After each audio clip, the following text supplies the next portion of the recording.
comments and questions, and then we'll move into the spirit Mercurius. Dan says, I become conscious of the shadow involves recognizing the dark aspects of the personality as present and real. This act is the essential condition for any kind of self-knowledge. Certainly that's true. And it therefore, as a rule, meets with considerable resistance. That's what Dan's quoting Carl Jung. Thomas says, we have a statue of Vulcan here in Birmingham. What I didn't put up, but I will now. Here's a picture of Vulcan, which is in my essay, and you'll find a link to my essay under this video right now, in case you want to look at it. But anyway, that's Vulcan at his forge making things. And so, as you see, the two gods that rule my life are Mercury, Hermes, who brings things from the unconscious and presents them to the world. That's what I'm doing here. And Hephaestos, Vulcan, who makes things. And so here I'm making a website. So these are my natural psychic inclinations, you could say. And so now there's two websites, archetypeinaction.com, and then this YouTube channel as well. So thank you for mentioning Vulcan so I could get that image in. It actually came in the middle of that essay. And thank you for agreeing with my point about seeing paintings in person. You know, there's so many paintings that I've seen pictures of in books, and I go, you know, who cares?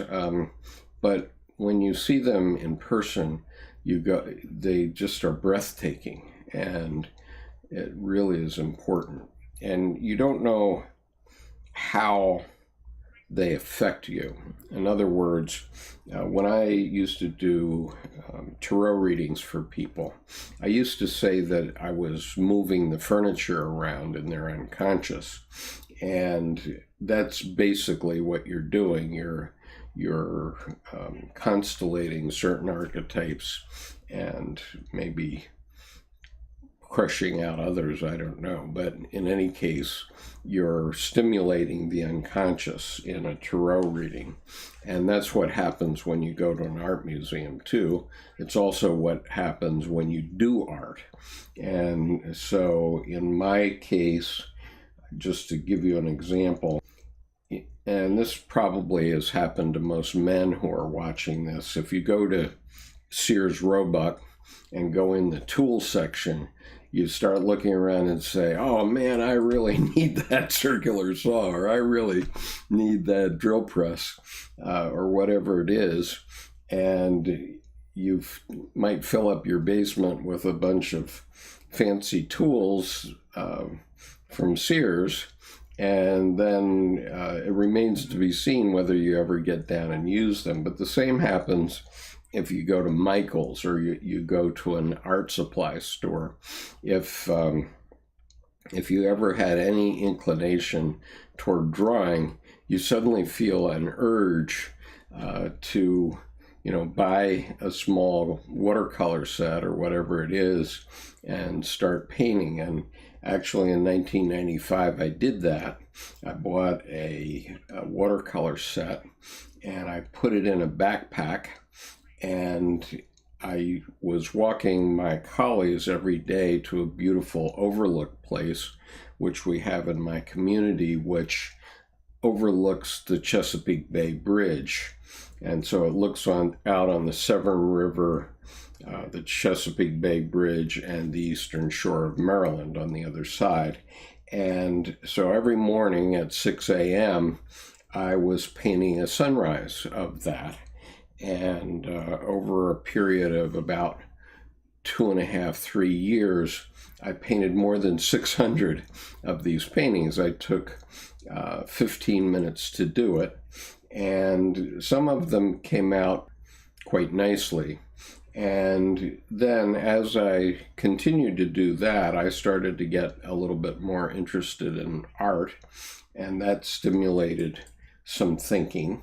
So I used the opportunity as a kind of meditation.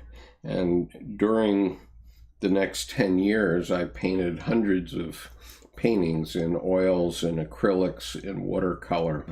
Some of them are quite well appreciated by my friends whose portraits I painted, for example, and some not, by the way. The statue here, Thomas says, the statue here moons folks on the south side of the Red Mountain. Hermes is also the god of thieves, yes, and artists who often steal from reality to portray useful fictions. That's certainly true. And so Hermes and Mercury, I was going to mention that there is a shadow side, and that shadow side is the trickster. A trickster I have been. In other words, I've done things that people weren't expecting me to do from time to time. We know that the President of the United States was a trickster when he captured the presidency by focusing on the Electoral College, which was something that I had observed long ago would be possible, but he effectuated it, and that got him into the presidency. And most Americans were completely blindsided by that. So that was a trickster thing to do. And so the problem with the trickster is that it is a shadow side feature of the spirit Mercurius, the spirit, and it may not stand up over time. Time will tell. We'll see. Andy says, are you a fan of Dali? I'm bemused by Dali. I love the picture of him. Maybe it was in Playboy magazine, of his big handlebar mustache and his special look, that photograph. And I do like the Dali of the Last Supper, which is in the National Gallery of Art in Washington. But other things of Dali's I didn't really understand until I started to study Jung and started to understand Jung's consternation with modern art, because what Jung understood was that modern art, as it started to emerge in the 19-teens especially, was very, full of dream material and very different from anything anybody had seen in an art gallery before that. A lot of people didn't think that it was art at all, including Dr. Jung. But, over time, he came to understand it as representations of the unconscious and the psychic turmoil, the mental turmoil that the whole world, the collective unconscious, was in. And the art was a reflection of that, and is a reflection of that. Thomas says, Magritte is my favorite with Bosch and Pollack. Okay, great. I can't immediately put my mind on a Magritte at the moment, or a Bosch, but Nick says, Toth is my homeboy. Well, there are many. Obviously, Escher is one, as you say. He pulled some amazing things out, and obviously they're shaking loose something in all of our unconsciouses when they do that. They're telling us something that we need to know, and so the issue that you need, what we all need to start doing is start going to movies and art galleries and listening to music and seeing what it is that these artists are telling us about the collective unconscious. Because, in our day-to-day lives, most of us are filled with running here, running there, doing everything. And it's very hard to really work out what's going on in society and what's going on in the collective unconscious. That's a real issue when you get into this spirit Mercurius that we're going to talk about here in a few moments. But if we all start to go to art galleries and instead of looking at them and saying, oh, I like that or I don't like that, the correct question is, what are they telling us? Where is that coming from in their psyche, and what is the message that it's giving us? I had a question yesterday, I think. I don't recall the exact question, but it was something about art and painting. And the point that I made is that a painter doesn't necessarily know how you will take a painting. And when they do a painting, they just launch it. And it's like a baby, and they don't know whether the baby is going to grow up to be a great masterpiece or is going to get thrown in the ash can. And it's very common for a painter to go to an exhibition of their own work and show it to somebody else, and that other person might have a completely different idea about what the painting means than the painter. And that's partially because for the painter, it was coming from the unconscious, and it might still be unconscious. He might still be communicating something to the other person, but he might not know what that is. So in the case of the Pollack, which was on those videos of mine, it occurred to me finally that that was a direct message from the unconscious of Jackson Pollack to my unconscious without passing through either of our conscious minds. And so that's essentially what art is. After I had my aha moment on that Pollack painting, which you can see here, then it manifested, then it came out of the unconscious, and I could know what it was. And I'll put a link to that video beneath this video. But anyway, I don't want to dwell on that, but obviously art of all kinds is important to us, and we all ought to be asking ourselves, what is this person saying to us? What is the message? And that goes for every novel, it goes for every movie.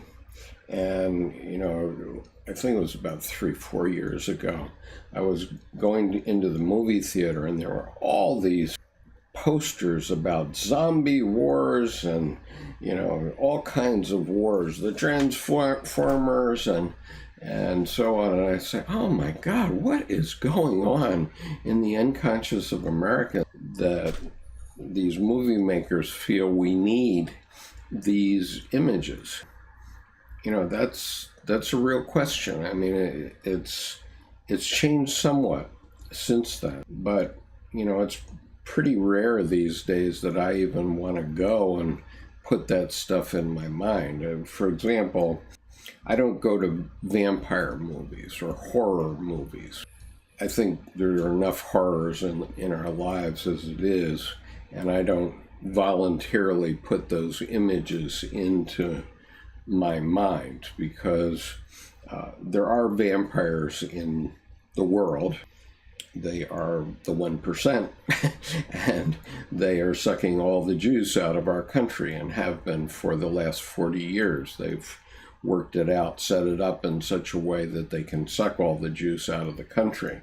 And just today I learned that the GOP has voted to take dental care away from veterans who have earned dental care.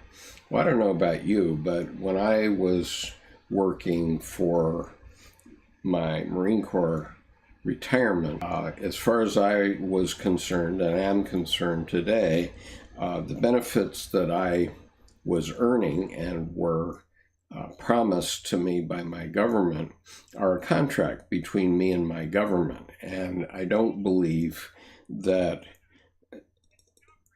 I can accept the idea that one political party can choose to just take those benefits away after I've done my 23 years. What's their right to take that away? And the same is true with Social Security, of course. Those are very deeply felt issues for me, especially as I'm retired, and so I'm reliant on those sources of income. And as it happens, I don't think I personally am entitled to dental service or ever was entitled to dental service through the Veterans Administration. But for men who are entitled to it, that's a big issue. That's a big issue. So Thomas has just rewatched Meetings with Remarkable Men about Gurdjieff. Certainly, Gurdjieff is an amazing guy. I haven't read anything of his probably in 20 years, and because I'm trying to keep my focus on Jung now. But, some of these videos that come up, documentaries that come up, I do watch. I think there's going to be a very interesting one that's coming out, I think, in the next week, called Christopher Robin, which is about the writing of Winnie the Pooh. And I think all of us probably had a Winnie the Pooh experience in our childhood. And so I think it will be interesting to see how the movie makers now portray how Winnie the Pooh came into being. And that seems to be the topic of the movie, although you can't tell very much from the trailers. Right, and Thomas asks rightly about the fairy tale about Mercurius, and I'm about to read that.